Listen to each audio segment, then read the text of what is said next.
പിതാവിൻ്റെയും പുത്രൻ്റെയും പരിശുദ്ധാത്മാവിൻ്റെയും നാമത്തിൽ ആമേൻ. പ്രിയപ്പെട്ടവരെ, ഇന്ന് മെയ് 7-ാം തീയതി വ്യാഴാഴ്ച.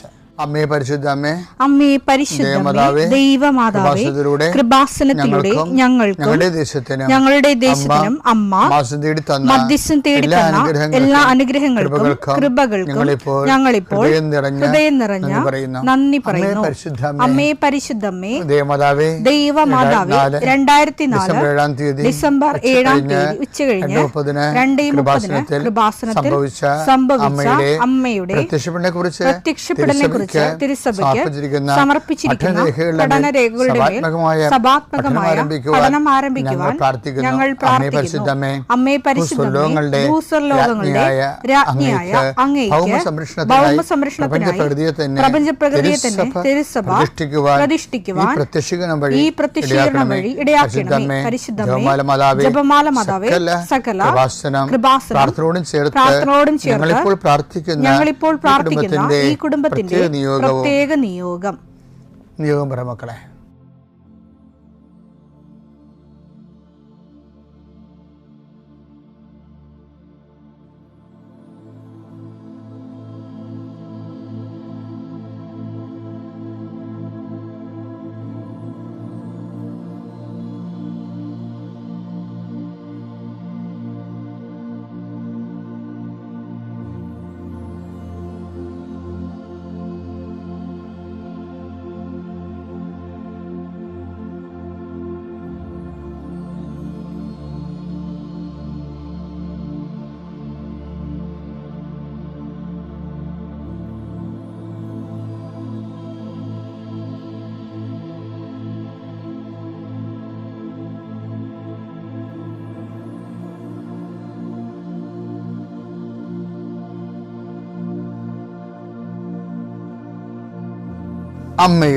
അമ്മയുടെ പ്രത്യക്ഷീകരണത്തിന്റെ ഈ അനുഗ്രഹവേളയിൽ ഞങ്ങൾക്ക് സാധിച്ചു തരുവാൻ കനിയണമേ.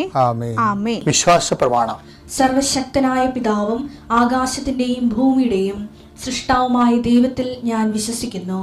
അവിടുത്തെ ഏകപുത്രനും ഞങ്ങളുടെ കർത്താവുമായ ഈശോമിശിഹായിലും ഞാൻ വിശ്വസിക്കുന്നു. ഈ പുത്രൻ പരിശുദ്ധാത്മാവിനാൽ ഗർഭസ്ഥനായി കന്യകാമറിയത്തിൽ നിന്ന് പിറന്ന് പൊന്തിയോസ് പീലാത്തോസിന്റെ കാലത്ത് പീഡകൾ സഹിച്ച് കുരിശിൽ തറയ്ക്കപ്പെട്ട് മരിച്ച് അടക്കപ്പെട്ട് പാതാളങ്ങളിൽ ഇറങ്ങി മരിച്ചവരുടെ ഇടയിൽ നിന്ന് 3-ാം നാൾ ഉയർത്ത് സ്വർഗത്തിലേക്ക് എഴുന്നള്ളി സർവശക്തിയുള്ള പിതാവായ ദൈവത്തിന്റെ വലതുഭാഗത്തിരിക്കുന്നു. അവിടെ നിന്ന് ജീവിക്കുന്നവരെയും മരിച്ചവരെയും വിധിക്കുവാൻ വരുമെന്നും ഞാൻ വിശ്വസിക്കുന്നു. പരിശുദ്ധാത്മാവിലും ഞാൻ വിശ്വസിക്കുന്നു. വിശുദ്ധ കത്തോലിക്കാ സഭയിലും പുണ്യവാന്മാരുടെ ഐക്യത്തിലും പാപങ്ങളുടെ മോചനത്തിലും ശരീരത്തിന്റെ ഉയർപ്പിലും നിത്യമായ ജീവിതത്തിലും ഞാൻ വിശ്വസിക്കുന്നു. ആമേൻ. സുഖസ്ഥനായ ഞങ്ങളുടെ പിതാവേ, അങ്ങയുടെ നാമം പൂജിതമാകണമേ. അങ്ങയുടെ രാജ്യം വരണമേ. അങ്ങയുടെ തിരുമനസ് സ്വർഗത്തിലെ പോലെ ഭൂമിയിലും ആകണമേ. അന്നു വേണ്ടുന്ന ആഹാരം ഇന്ന് ഞങ്ങൾക്ക് തരണമേ. ഞങ്ങളോട് തെറ്റ് ചെയ്യുന്നവരോട് ഞങ്ങൾ ക്ഷമിക്കുന്നത് പോലെ ഞങ്ങളുടെ തെറ്റുകൾ ഞങ്ങളോടും ക്ഷമിക്കണമേ. ഞങ്ങളെ പ്രലോഭനത്തിൽ ഉൾപ്പെടുത്തരുതേ, തിന്മയിൽ ഞങ്ങൾ രക്ഷിക്കണമേ. ആമേൻ. നന്മ നിറഞ്ഞ മറിയമേ, സ്വസ്തി. കർത്താവ് അങ്ങയുടെ കൂടെ സ്ത്രീകളിൽ അങ്ങ് അനുഗ്രഹിക്കപ്പെട്ടവളാകുന്നു. അങ്ങയുടെ ഉദരത്തിൻ ഫലമായി ഈശോ അനുഗ്രഹിക്കപ്പെട്ടവനാകുന്നു. പരിശുദ്ധ മറിയമേ, തമ്പുരാന്റെ അമ്മേ, പാപികളായ ഞങ്ങൾക്ക് വേണ്ടി ഇപ്പോഴും ഞങ്ങളുടെ മരണസമയത്തും തമ്പുരാനോട് അപേക്ഷിക്കണമേ. ആമേൻ. കർത്താവേ, നിന്റെ ഉന്നതമായ നാമത്തിന് സ്വസ്ഥം ചെയ്യുന്നു. കർത്താവേ, നിന്റെ വിശുദ്ധ പൗരോഹിത്യത്തെ നീ മഹത്വപ്പെടുത്തണം. കർത്താവേ, സഭയിലുള്ള സാന്നിധ്യം നീ പ്രകടമാക്കണം. ഞാനെപ്പോഴും ഇങ്ങനെയാണ് പ്രാർത്ഥിക്കണം. ഈശോയെ, സഭയിലുള്ള നിന്റെ സാന്നിധ്യം ഞാൻ 100 വട്ടം കണ്ട് അനുഭവിച്ച 10,000 മനുഷ്യരിൽ അനുഭവേദ്യമായ സഭയിലുള്ള നിന്റെ സാന്നിധ്യം. കർത്താവെ, ഈ ദിവസം വെളുപ്പാങ്കാലത്ത് എഴുന്നേറ്റിരുന്നത് കൂടുന്നവരുണ്ട്. സമയം രാവിലെ ഇപ്പോൾ കിട്ടാത്ത കാരണം പിന്നീട് കൂടുന്ന മക്കളുമുണ്ട്. ആരായാലും ശരി കർത്താവെ, അവരെ നീ ആശീർവദിക്കണം. ഇന്നത്തെ ദിവസം അവരുടെ അശ്രദ്ധ കൊണ്ടായിരിക്കും ചിലപ്പോൾ സമയത്ത് അവരത് ഓർത്ത് കാണത്തില്ലായിരിക്കും. പക്ഷെ അകപ്പെട്ടു പോയി. അങ്ങനെയുള്ളവരെ കർത്താവ് ശിക്ഷിക്കരുത്. നീ അവരെ കരുണയോടെ ആദ്യതയോടെ ഞങ്ങൾ വിശ്വാസ പ്രമാണത്തിൽ പറയുന്നുണ്ട്. അവൻ മരിച്ചു 3-ാം ദിവസം ഉയർത്തെഴുന്നേറ്റു. അവൻ പാതാളങ്ങളിൽ ഇറങ്ങി. അത് ഈശോയെ, മനുഷ്യൻ്റെ അകപ്പെട്ടു പോയ ഇടങ്ങൾ തോറ്റ് പരീക്ഷയുടെ പാതാളത്തിൽ പോയ ആൾക്കാരുണ്ട്. ഇൻ്റർവ്യൂവിന് തോറ്റ് വിസ പ്രോസസ്സിങ്ങിൽ പെട്ടുപോയവരുണ്ട്. അതിൻ്റെ ഒരു പാതാളം നിങ്ങളുടെ മുമ്പിലുണ്ട്. ഓരോ ബിസിനസ്സുകൾ, ഓരോ കച്ചവടങ്ങൾ നഷ്ടം വന്ന് നഷ്ടത്തിൻ്റെ പാതാളത്തിൽ പോയ ആൾക്കാരുണ്ട്. ഈശോയെ, രോഗങ്ങൾക്ക് മരുന്ന് കഴിച്ച് ഓപ്പറേഷൻ ഡോക്ടർ തന്നെ പറയുന്നു ഓപ്പറേഷൻ ചെയ്താലും ശരിയാകുമെന്ന് അറിയത്തില്ലെന്ന് പറയുമ്പോൾ രോഗത്തിൻ്റെ പാതാളത്തിൽ അകപ്പെട്ടവരുണ്ട്. ഈശോ, ഓരോ രാജ്യങ്ങളിൽ മെഡിസിനൊക്കെ എടുത്തിട്ട് തിരിച്ച് വന്നിട്ട് ഇന്ത്യൻ പരീക്ഷ എഴുതിയിട്ട് തോറ്റുപോയവരുണ്ട്. അവർക്ക് ആത്മവിശ്വാസം നഷ്ടപ്പെട്ടു പോയവരുണ്ട്. വിവിധ രാജ്യങ്ങളിൽ കർത്താവെ ഓരോരോ പരീക്ഷകൾ, അതുപോലെ തന്നെ ഓരോ തരത്തിലുള്ള തീസിസ് വർക്കുകൾ, PhD തീസിസ് വർക്കുകൾ, ചില പാതാളങ്ങളിൽ ചെന്ന് അകപ്പെട്ടവരുണ്ട്. ഈശോയെ, ചില ഗുരുക്കന്മാർ, ഗൈഡുമാർ ശിക്ഷിക്കുന്നവരുണ്ട്. മാനസികമായ പലതരത്തിലുള്ള സാഡിസ്റ്റുകളായിട്ടുള്ളവരുണ്ട്. ഈശോയെ, അങ്ങനെയുള്ള പാതാളങ്ങളിൽ ചെന്ന് അകപ്പെട്ടവരുണ്ട്. ഈശോയെ, ഇതുപോലെ ഓരോ വിഷയങ്ങളും മനുഷ്യൻ അനുഭവിക്കുന്ന സാമ്പത്തിക ചില കടങ്ങൾ, ചിലയിടത്ത് കൊണ്ടുപോയി പണയം വെച്ചിട്ട് അവസാനം നമ്മുടെ കിഡ്നി വരെ വിറ്റാലും തീരാത്ത അവസ്ഥയിൽ പുതിയ പലിശക്കടങ്ങൾ വന്ന് പാതാളത്തിൽ അകപ്പെട്ടവരുണ്ട്. ഈശോയെ, മനുഷ്യൻ്റെ എല്ലാ പാതാളങ്ങളിലേക്കും കല്യാണം കെട്ടാതെ വയസ്സായി നരച്ചു പോയി, കുഞ്ഞുങ്ങളില്ലാതെ നിന്ന് കുഞ്ഞുങ്ങൾക്ക് വേണ്ടിയുള്ള മോഹങ്ങളും പോയി, അങ്ങനെ പാതാളത്തിൽ അകപ്പെട്ടവരുണ്ട്. ഈശോയെ, നീയാണ് പുനരുദ്ധാനം, നീ മാത്രമാണ് പുനരുദ്ധാനം. ഞങ്ങളുടെ എല്ലാ നഷ്ടപ്പെട്ട പ്രതീക്ഷകളും, അടക്കപ്പെട്ട പ്രതീക്ഷകളെ കർത്താവ് നിൻ്റെ പ്രകാശത്താൽ, തിരുവുത്ഥാന പ്രകാശത്താൽ പുതിയ പ്രത്യാശ നൽകിക്കൊണ്ട് യേശു ക്രിസ്തുവിൻ്റെ നാമത്തിൽ എന്തെല്ലാം വിഷയത്തെ ദൈവവേദനെ നീ ഇന്ന് വേദനിക്കുന്നുണ്ടോ അതെല്ലാം കർത്താവിൻ്റെ നാമത്തിൽ നീങ്ങിപ്പോകട്ടെ ഈശോ നാമത്തിൽ കൽപ്പിക്കുന്നു. പിതാമ്പുത്രനും പരിശുദ്ധാത്മാവായ സർവ്വേശ്വരൻ നീക്കുവാമേൻ. എൻ്റെ പ്രിയപ്പെട്ടവരെ, ഇന്ന് നമ്മൾ ഡെയിലി ബ്രെഡിൽ ധ്യാനിക്കുന്ന വിഷയം ദൈവത്തിൻ്റെ സ്ഥൈര്യലേപനമാണ്. നിങ്ങളിത് അച്ഛൻ ഇങ്ങനെ കവളാസ് പൊട്ടിക്കണ പോലെ കാണരുത്. മറിച്ച് നമുക്ക് സ്ഥൈര്യലേപനം ഉണ്ടല്ലേ, ക്രിസ്ത്യൻസിനെ വിശ്വാസത്തിൽ സ്ഥിരപ്പെടുക, ക്രിസ്തുവിന് സാക്ഷ്യം വഹിക്കുന്നതിൽ സ്ഥിരപ്പെടുക, അതിന് പരിശുദ്ധാത്മാവിൻ്റെ നിറവ് വാങ്ങിക്കുക. നമ്മൾ പെന്തക്കോസ്ത ദിവസത്തിലേക്ക് ധ്യാനപൂർവ്വം സഞ്ചരിക്കുന്ന സഭ. ഞാനിന്ന് തിരിച്ചു പറയണത് ദൈവത്തിൻ്റെ സ്ഥൈര്യലേപനത്തെക്കുറിച്ചാണ്. അപ്പോൾ നിങ്ങളൊക്കെ നമുക്കല്ലേ സ്ഥൈര്യലേപനം, ദൈവത്തിന് എങ്ങനെ സ്ഥൈര്യലേപനം ചെയ്യണം എന്ന് വെച്ചാൽ ദൈവം നമ്മളെക്കുറിച്ചുള്ള വിശ്വാസത്തിൽ സ്ഥിരപ്പെട്ടവനായിരിക്കണം. അത് നമ്മൾ സ്ഥിരപ്പെടുന്നതിനേക്കാളും 1000 മടങ്ങ് പ്രയാസമുള്ള കാര്യമാണ്. അങ്ങനെ ഇപ്പം നമ്മളെക്കുറിച്ച് ദൈവം നമ്മളോടുള്ള വിശ്വാസത്തിൽ, അല്ലെങ്കിൽ നമ്മൾ വിശ്വസിക്കാൻ കൊള്ളാവുന്ന ആളാണെന്നുള്ള കാര്യത്തിൽ ദൈവം സ്ഥിരപ്പെട്ടവനായിരിക്കണം. അല്ലെങ്കിൽ നമ്മൾ ജന്മം മൊത്തം തലകുത്തി നടന്ന് കസരത്ത് കാണിച്ചിട്ടും ഒരു മീഡിയം വളർച്ചയെ ഉണ്ടാകത്തുള്ളൂ. അപ്പോൾ നമ്മൾക്ക് ഉണ്ടാകുന്ന ഒരു വിഷയം, ഇപ്പം ഞാൻ കഴിഞ്ഞ കൊല്ലമൊക്കെ നിങ്ങളോട് പറഞ്ഞിട്ടുണ്ട്, അവനാവട്ടെ അവരിൽ വിശ്വസിച്ചില്ല എന്ന്. അത് കഴിഞ്ഞ ആഴ്ചയിലും പറഞ്ഞായിരുന്നു. അത് ഇതിൻ്റെ അടിസ്ഥാന പ്രമാണമാണ്. കാര്യം വെച്ചാൽ സെൻറ്റ് ജോണിൻ്റെ സുവിശേഷമല്ലേ, സെൻറ്റ് ജോണിൻ്റെ ഓരോ അത്ഭുതം കഴിയുമ്പോഴും ഈ നമ്മുടെ യോഹന്നാൻ ശ്ലീഹായുടെ സുവിശേഷം ഇല്ലേ, അതിൻ്റെ ഓരോ സുവിശേഷം കഴിയുമ്പോഴും ഓരോ മിറക്കിൾസ് കഴിയുമ്പോൾ യോഹന്നാൻ ശ്ലീഹ പറയുന്ന വാക്കാണത്, അങ്ങനെ അവർ അവനിൽ വിശ്വസിച്ചു. ഓരോ ഘട്ടം കഴിയുമ്പോഴും പറയും അങ്ങനെ. ഇപ്പോൾ ഉദാഹരണത്തിന് കാനായിലെ കല്യാണത്തിൽ വെള്ളം പിഞ്ഞാക്കി കഴിഞ്ഞ് അതിൻ്റെ പരിസമാപ്തി വരുമ്പോൾ എന്താ പറയണത്? യോഹന്നാൻ 2:11 യേശു തന്റെ മഹത്വം വെളിപ്പെടുത്തുന്നതിന് പ്രവർത്തിച്ച അടയാളങ്ങളുടെ ആരംഭമാണ് ഗലീലയിലെ കാനായിൽ ചെയ്ത ഈ അത്ഭുതം. അവന്റെ ശിഷ്യന്മാർ, അതാണ് പോയിന്റ്. എല്ലാ മിറക്കളും കഴിയുമ്പോൾ ഇത് പറയും യോഹന്നാൻ, എന്താണ്? അവൻ്റെ ശിഷ്യന്മാർ അവനിൽ വിശ്വസിച്ചു. ഇത് തന്നെയാണ് നമ്മുടെ 4-ാം അധ്യായത്തിലേക്ക് വരുമ്പോഴില്ലേ, നിക്കോദേമോസോട് സംസാരിച്ചതിന് ശേഷം യോഹന്നാൻ അതിൻ്റെ കൺക്ലൂഷൻ എഴുതി ചേർക്കുന്നുണ്ട്. അത് മനോഹരമാണ്. അത് യോഹന്നാൻ 3:36. പുത്രനിൽ വിശ്വസിക്കുന്നവന് പുത്രനെ വിശ്വസിക്കുന്നവന് നിത്യജീവൻ ലഭിക്കുന്നു. നിത്യജീവൻ ലഭിക്കുന്നു. എന്നാൽ പുത്രനെ അനുസരിക്കാത്തവൻ ജീവൻ ദർശിക്കുകയില്ല.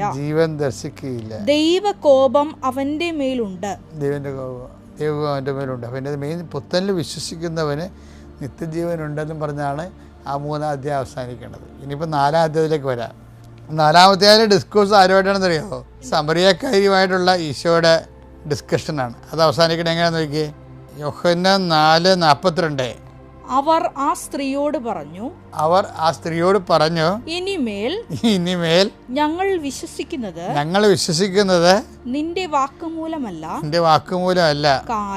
കാരണം ഞങ്ങൾ തന്നെ നേരിട്ട് ശ്രവിക്കുകയും ഇവനാണ് യഥാർത്ഥത്തിൽ ലോകരക്ഷകനെന്ന് മനസ്സിലാക്കുകയും ചെയ്തിരിക്കുന്നു.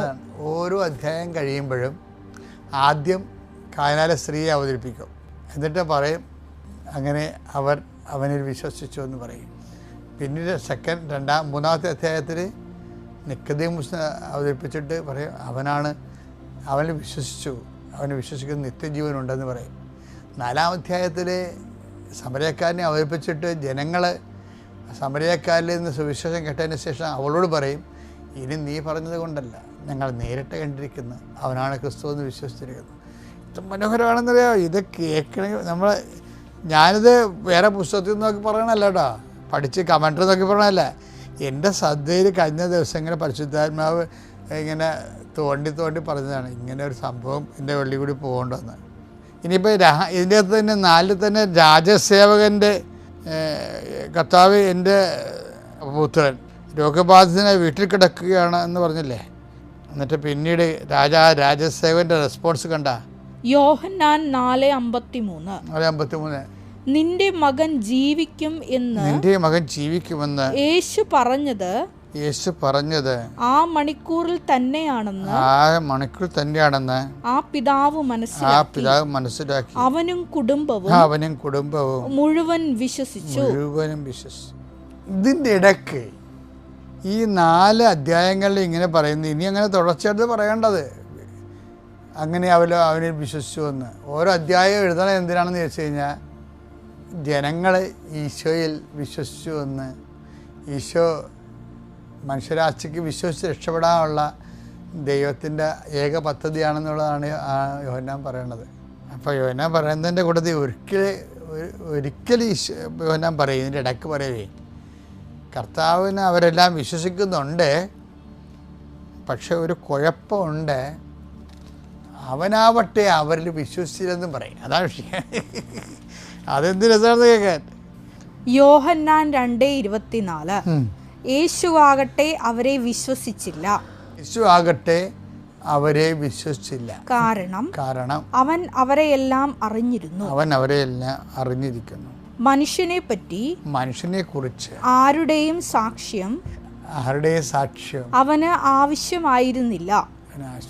മനുഷ്യനിലുള്ളത് എന്താണെന്ന് അവൻ വ്യക്തമായി അറിഞ്ഞിരുന്നു. എന്തൊരു തട്ടാണെന്ന് അവൻ വ്യക്തമായി അറിഞ്ഞിരുന്നെന്ന്. അപ്പം ആരൊക്കെ ഇനി റെക്കമെൻഡ് ചെയ്യാനൊന്നും പറ്റത്തില്ല. ഇതൊരു വല്ലാത്തൊരു വിഷയമാണ് കേട്ടോ. ദൈവതിരുസന്നിധി സ്വീകാര്യനല്ലാത്ത ഒരു വ്യക്തിക്കും വേറൊരാളുടെ രോഗത്തിന് വേണ്ടി പ്രാർത്ഥിക്കാനോ അവൻ്റെ ജീവിത തടസ്സങ്ങളെ പരിഹരിക്കാനോ ഒന്നും പറ്റത്തില്ല. കാര്യം മനുഷ്യൻ ഉള്ളത് എന്താണെന്ന് അവൻ അറിഞ്ഞിരുന്നെന്ന്. അവനെ റെക്കമെൻഡ് ചെയ്യാൻ പറ്റത്തില്ല. നമ്മളൊരാളെ റെക്കമെൻഡ് ചെയ്യുമ്പോൾ തന്നെ ദൈവം അവനറിയുന്നില്ലേ. എന്നുവെച്ചാൽ മധ്യസ്ഥ പ്രാർത്ഥനയ്ക്ക് കൂടുതൽ റിസ്ക് വേണമെന്നാണ് അർത്ഥം. വഴിയെ പോണവനും വായി നോക്കിക്കും മധ്യസ്ഥ പ്രാർത്ഥന നടക്കത്തില്ലെന്ന് അർത്ഥം.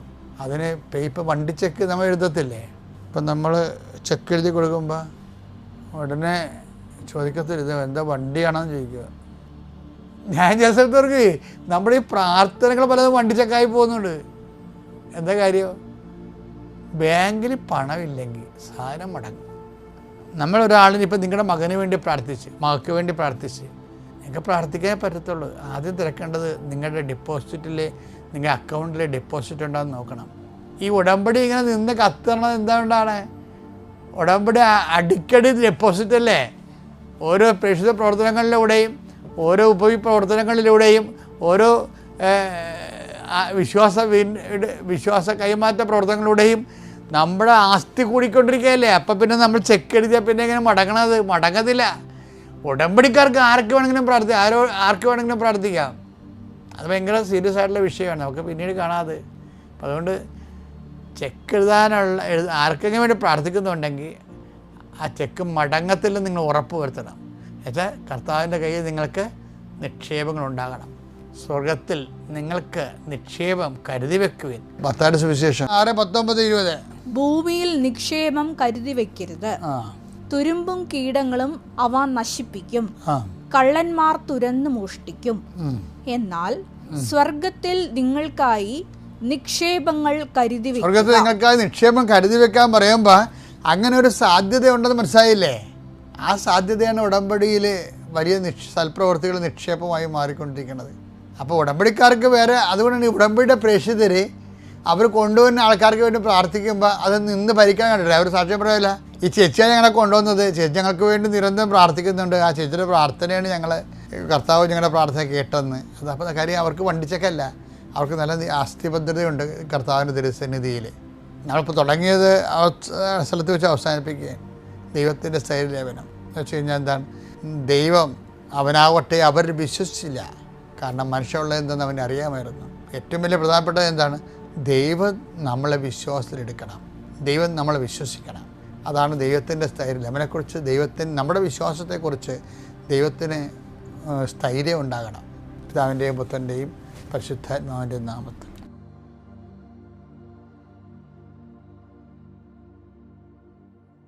അത്യപൂർവ ദൈവാനുഭവങ്ങൾ ഇനി നിങ്ങൾക്കും സ്വന്തം. ഈ യൂട്യൂബ് ചാനൽ ഇതുവരെ സബ്സ്ക്രൈബ് ചെയ്തിട്ടില്ലെങ്കിൽ ഇപ്പോൾ തന്നെ സബ്സ്ക്രൈബ് ചെയ്യുക. ഈ വീഡിയോ ഇപ്പോൾ തന്നെ നിങ്ങളുടെ സുഹൃത്തുക്കൾക്ക് ഷെയർ ചെയ്തുകൊണ്ട് കർത്താവിന്റെ പ്രേക്ഷിതരാകുക.